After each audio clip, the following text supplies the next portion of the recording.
ओम नमः शिवाय। सभी व्यूअर्स को धन्यवाद है और उन सब व्यूअर्स को बहुत ज़्यादा अप्रिशिएट करती हूँ जो मेरी वीडियो को लाइक करते हैं, कमेंट लिखते हैं। अपनी एक कोई भी समस्या है आप कमेंट बॉक्स में लिख के पूछ सकते हैं। बस आपको एक बात ध्यान रखनी होगी कि मैंने जो एक और टिप्स वाला जो वास्तु शास्त्र वाला जो एक चैनल बनाया रेमेडी वाला, उसको भी एक बार देखते रहिए, क्योंकि वो आपके लिए वो भी उपयोगी सिद्ध होगा। मेरा ऐसा विश्वास है कि आप कुछ कुछ चीज़ें आपको वहाँ से निश्चित रूप से मिलेंगी। बहुत शॉर्ट हैं वो वीडियो। अब आज जो बताने वाले हैं वो शनि के बारे में बताने वाले हैं। शनि ग्रह कैसे ग्रह हैं ये? वैसे तो देखा जाए तो शनि का बहुत फोबिया होता है।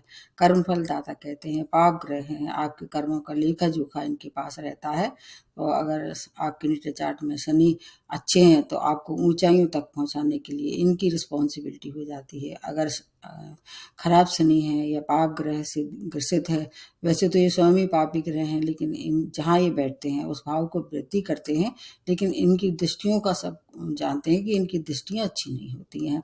ये बात पूरी तरह से सत्य नहीं है। अब इसमें आने वाले जो 3 नक्षत्र हैं उनको भी थोड़ा सा आपको बारीकी से देखना पड़ेगा, सूक्ष्मता से देखना होगा, तब आपको सही अनुमान होगा कि आपके लिए शनि अच्छा है या आपको परेशानी कर सकता है, या उससे कैसे छुटकारा पा सकते हैं। आपके अंदर खूबियाँ बहुत होगी। ऐसे लोग जो शनि प्रधान होते हैं, अनुशासित जीवन व्यतीत करते हैं, ईमानदार होते हैं, मेहनती होते हैं, लेकिन पूरे जीवन भर इन्हें संघर्ष करना पड़ता है। तो उसमें एक ही अच्छी बात है कि अगर नक्षत्र के हिसाब से देख लें तो उस नक्षत्र को आप स्ट्रॉन्ग करके अपनी जो जीवन के संघर्ष हैं, जो आपको बार बार हर्डल्स आती हैं, उनसे छुटकारा पाया जा सकता है। बिल्कुल 100% ये बात सच हो सकती है। अपने कर्म तो अच्छे रखने ही होता है, क्योंकि कर्म फलदाता है। अगर आपके कर्म अच्छे हैं, नक्षत्र भी अच्छे हैं, शनि की स्थिति थोड़ी खराब भी है, तो उसके दुष्प्रभाव आप नक्षत्रों की शुभता बढ़ा के कर सकते हैं। इनके अंतर्गत जो आते हैं वो 3 नक्षत्र आते हैं। सबसे पहले आता है पुष्य नक्षत्र, दूसरा है अनुराधा नक्षत्र, और तीसरा है उत्तरा भाद्रपद नक्षत्र आता है। अब इसमें क्या नक्षत्रों के स्वामी को देखना होता है, तो सबसे पहले शुरू करते हैं पुष्य नक्षत्र। इसके स्वामी राशि चंद्रमा है। ये सबसे ज़्यादा शुभ नक्षत्र है। शनि के नक्षत्र में सबसे ज़्यादा शुभ है, क्योंकि चंद्रमा है और चंद्रमा जो है वो सौम्य ग्रह है, शुभ ग्रह में मानते हैं। और इनमें चंद्रमा के साथ साथ मतलब चंद्रमा की तो एक और एडिशनल वैल्यू हो जाती है, ऐसे कह सकते हैं। शनि तो जैसे थे उनका तो प्रभाव रहेगा तीनों नक्षत्र में, लेकिन एक चंद्र शनि का भी दोष किसी किसी नेटल चार्ट में बना देते हैं। अगर पुष्य नक्षत्र में है तो चंद्रमा और शनि का एक विष दोष भी बनता है, लेकिन चूंकि ये बहुत अच्छा नक्षत्र, शुभ नक्षत्र मानते हैं इसको, इसमें अध्यात्म, धार्मिकता और संवेदनशीलता इनके अंदर कूट कूट के भरी होती है। और ये ग्रोथ और प्रोग्रेस का नक्षत्र मानते हैं। बहुत से शुभ कार्य पुष्य नक्षत्र में किए जाते हैं, केवल एक शादी के अलावा। शादी जो है पुष्य नक्षत्र में नहीं करनी चाहिए। और ईश्वरीय कृपा के पात्र होते हैं ये, और अपनी कितनी भी विषम परिस्थितियाँ इनके संग जुड़ी हों उनसे बाहर निकल आते हैं। इसमें एक खास बात ये है। और इसके साथ साथ गुरु के साथ मिलके ये गुरु पुष्य नक्षत्र भी बनाते हैं, जो बहुत शुभ माना जाता है। ऐसे लोग जो है वो दूसरों की हेल्प करते हैं और भावुक बहुत होते हैं, माता से बहुत जुड़े होते हैं। ऐसे जो पुष्य नक्षत्र वाले होते हैं, माता से इनका बहुत लगाव होता है। और इसमें कोई भी शादी के अलावा कोई भी जो कार्य होता है गुरु पुष्य नक्षत्र में, इसको आपको बिना उसके मतलब मुहूर्त के निकलवाए कर सकते हैं। ऐसे और चंद्र शनि का जो विषयोग है उसका मैंने एक बहुत अच्छा वीडियो भी बनाया है, तो आप उसको भी देख सकते हैं। इनको बस थोड़ी चीज़ों का ध्यान रखना पड़ेगा। वो चीज़ें क्या है, कभी कभी ये ईर्ष्यालु और स्वार्थी हो जाते हैं। किसी ऐसी परिस्थितियाँ आती हैं कि इनको उसमें मतलब ध्यान नहीं रहता है, किसी के प्रति एक ऐसी भावना रखते हैं। और इसके साथ साथ कभी कभी ये अत्यंत संवेदनशील भी हो जाते हैं। ऐसे समय इनको थोड़ा अपने विवेक से काम लेना चाहिए। तो इनके बराबर शुभ नक्षत्र कोई भी नहीं है। पुष्य नक्षत्र को शुभ नक्षत्रों में माना जाता है। अब दूसरा नक्षत्र इसका बनता है अनुराधा नक्षत्र। ये पूरी तरह से वृश्चिक राशि में आता है। तो अब इसमें क्या है, वृश्चिक राशि के स्वामी राशि मंगल है और ये शनि का तो है ही ये नक्षत्र। इसके साथ साथ इसमें चंद्रमा भी थोड़ा सा अगर वृश्चिक राशि में देखें तो नीच राशि में हो जाता है। तो इस तरह से 3 ग्रहों का प्रभाव ये एक नक्षत्र लिए रहता है। हम इसको ऊर्जा का और कर्तव्यनिष्ठा का, क्रोध का, अनुशासन का, जीवन के मतलब जीने के मतलब कहना कैसे जीते हैं, ये इसके अंदर कूट कूट के भरा रहता है। ये मतलब अपना जीवन अनुशासित के साथ ऊर्जा और ऊर्जा के साथ साथ असीमित इनके अंदर साहस रहता है, शौर्य रहता है, शक्तिशाली होते हैं ये काफी। और ये सफलता का नक्षत्र माना जाता है। अनुराधा नक्षत्र के लोग जो होते हैं, मैंने देखा है कि ये ना मतलब बहुत कम उम्र से इनकी अर्निंग शुरू हो जाती है। शनि इन पे इतने मेहरबान होते हैं कि कम उम्र में कहीं ना कहीं से इनको धन की प्राप्ति होती है, इसलिए ये बहुत धनवान भी होते हैं ये। वैसे तो शनि के तीनों नक्षत्र वाले धनवान होते हैं, क्योंकि शनि का दूसरा रूप ही धनी बनाने का है। लेकिन इसमें थोड़ा एक और फायदा हो जाता है कि मंगल का भी इनके साथ एक प्रभाव जुड़ जाता है। इनको जन्म स्थान से जहाँ इनका जन्म हुआ है उससे दूर रह के ज़्यादा इनको ग्रोथ हो सकती है, ज़्यादा तरक्की कर सकते हैं ये। ऐसे कार्य जो कि ऊर्जा वाले हैं उनमें अगर ये अपना भाग गजमाते हैं, इनको विशेष सफलता मिलती है। अपने संबंधों में ये काफ़ी ईमानदार होते हैं। जो भी संबंध हो, आपके पति पत्नी के हों, भाई बहन के हों, या आपके माता पिता के, मित्रों के, किसी भी संबंध में बहुत ईमानदारी इनके अंदर भरी रहती है। संपन्नता का नक्षत्र है ये।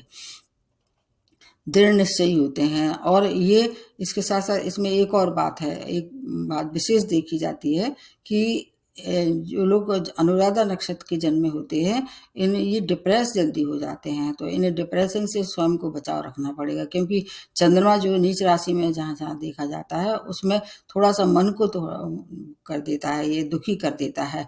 और इनके अंदर एक बहुत महत्वाकांक्षी भी होते हैं ये। इसलिए अगर आपकी महत्वाकांक्षाएं कहीं अधूरी रह जाती हैं तो इनसे इसकी वजह से भी डिप्रेस होते हैं। हमेशा और की चाह में एक अपने जीवन को अस्त व्यस्त करके असंतुष्ट की भावना से ग्रसित रहते हैं। और अगर ये सब थोड़ा सा अपने आप को बदलने की कोशिश करें, सबसे ज़्यादा अच्छी बात यह है कि हेल्पिंग नेचर होते हैं। और ये क्या नाम है, दान देने में सबसे ज़्यादा आगे होते हैं। इनका स्वभाव होता है कि हर किसी को की हेल्प करो और डोनेट करते रहते हैं समय समय से। तो फिर अगर ये सब करते हैं तो फिर आपका जो दुष्प्रभाव होगा शनि का, उसमें भी कमी होगी और आप ऊंचाइयों तक पहुंचाने की। अनुराधा नक्षत्र जो है वो कम उम्र से के में तरक्की करने वाले लोग होते हैं। उसके बाद आ जाते हैं अगला जो इसका नक्षत्र उत्तरा भाद्रपद नक्षत्र है। ये पूरा का पूरा मीन राशि में आ जाता है। और जब मीन राशि में आएगा तो निश्चित रूप से बृहस्पति का भी इसमें दखल होगा, बृहस्पति के शुभ प्रभाव होंगे। तो बृहस्पति का और शनि का ये जो अच्छे प्रभाव हैं दोनों को ये मतलब दिखाई देंगे उत्तरा भाद्रपद नक्षत्र के। और इसके अलावा ये क्या है कि अग्नि के हैं, मतलब जैसे धनु राशि आपको पता होगा फायर वाली राशि होती है, तो इनके अंदर ऊर्जा का, साहस का, इनके अंदर भी जो भी अग्नि प्रधान राशियां या अग्नि तत्व राशियां होती हैं या नक्षत्र होते हैं उनमें ऊर्जा प्रभाव बहुत तेजी से होता है। रक्षा का नक्षत्र है, ऐसे मतलब सेफ्टी का जिसको कह सकते हैं। हमारे मतलब सभी नक्षत्र जो कि फायर से रिलेट करते हैं, तो ऐसी जगह जैसे कि आर्मी है, पुलिस है, सेना है, रक्षा जहाँ आपको दिखानी होती है अपने मतलब क्षेत्र की, तो उसमें अगर आप काम करते हैं तो बहुत अच्छा नक्षत्र माना जाता है। ये लोग अच्छे कॉमेडियन भी होते हैं, मतलब मनोरंजन करने के अंदर इनकी एक बहुत अच्छी क्षमता होती है। धनवान भी होते हैं, उदार प्रकृति के, जैसे कि अनुराधा नक्षत्र होते हैं ये दानवीर जिसको कहते हैं, दान करने में ये भी बहुत आगे होते हैं। इनके अंदर अद्भुत शक्ति होती है ज्ञान की और अध्यात्म की, क्योंकि गुरु क्या है, धार्मिक है, और शनि जो है अध्यात्म का तो मतलब मानते हैं। इनको सब जानते हैं कि अगर शनि अगर अपने पे आ जाए तो फिर अध्यात्म की ऊंचाइयों तक पहुंचाने की उनकी रिस्पॉन्सिबिलिटी है। और इधर गुरु का भी साथ मिल जाता है। तो अध्यात्म और ज्ञान इन दोनों की बहुत अच्छी पहचान है ये जो उत्तरा भाद्रपद नक्षत्र है। और विशेष तौर से ऐसा देखा जाता है, ऐसा आपको ध्यान रखना चाहिए कि अगर कोई भी कन्या है इस नक्षत्र की जन्मी, तो उसमें वो अपने घर में मतलब वैभव, धन, लक्ष्मी और अपार मतलब कहना संपन्नता लेके आती है। अगर आपके पास कुछ ऐसा ऑफर आता है, इस नक्षत्र की जन्मी कोई कन्या है, तो आप उससे विवाह अगर तो मतलब 2 निर्णय लेना हो कि विवाह करना है कि नहीं करना है, तो विवाह करने को प्रेफ़रेंस देना चाहिए। तो आपके घर में स्वतः लक्ष्मी का प्रवेश हो रहा है, मतलब जीवन भर आप धनी रहेंगे और धन की क्राइसिस से कभी भी आपको परेशानी नहीं होगी। इनकी क्योंकि इनके ऊपर लक्ष्मी जी की विशेष कृपा होती है कन्याओं पे, इस नक्षत्र की जन्मी। लेकिन इनमें कुछ चीज़ों की और मतलब माइनस पॉइंट भी है, जैसे हर किसी में होते हैं। इसमें क्या क्रोधी तो ये होते ही हैं, इसके साथ-साथ आलसी भी हो जाते हैं, कभी-कभी ये लापरवाही भी हो जाते हैं और व्यसन के शिकार में हो जाते हैं।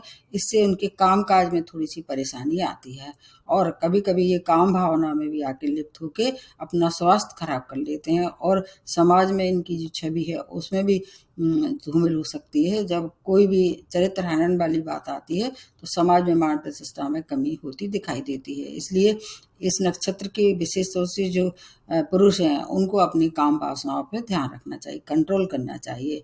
ज़रूरत से ज़्यादा कोई भी चीज़ अच्छी नहीं होती है। तो ये 3 नक्षत्र शनि के हैं। अब इसमें शनि का प्रभाव तो सब में रहेगा और बाकी जो है चंद्रमा से और मंगल से और तीसरा जो है बृहस्पति से, ये सब को भी देखना होगा। और इसके मैंने बहुत लंबे-लंबे भी वीडियो बनाए हैं प्रत्येक नक्षत्र के, उसमें रेमेडी भी दी हुई है और एक अलग से शॉर्ट में रेमेडी भी दी है हर एक नक्षत्र के लिए। आप लोगों को थोड़ा-सा ये कन्फ्यूजन हो रहा है कि ये जो मैं बताने वाली हूँ वो जो अभी बता रही हूँ वो चंद्रमा से देखना है कि सूर्य से देखना है। आपको मैं ये जो बता रही हूँ वो चंद्रमा से देखें तो ज़्यादा अच्छा है। लेकिन अगर नक्षत्र केवल नक्षत्र देखना है तो आप सूर्य भी देख सकते हैं और आपकी लग्न भी देख सकते हैं। तीनों को मिला के देखें। अब अगर मतलब तीनों में से कोई भी जो इन नक्षत्र में पड़ा हुआ है तीनों में से, उससे मिला के आपको देखना चाहिए। सही आपको मूल्यांकन होगा और उसका सही जो जैसा आप विश्लेषण चाहते वो आपके पास आएगा। कुल मिला के ये कि नेटर चार्ट में ये नक्षत्र जहाँ होते हैं उनकी प्रभाव देखना है। तो आज यहीं समाप्त करते हुए नमस्ते और धन्यवाद।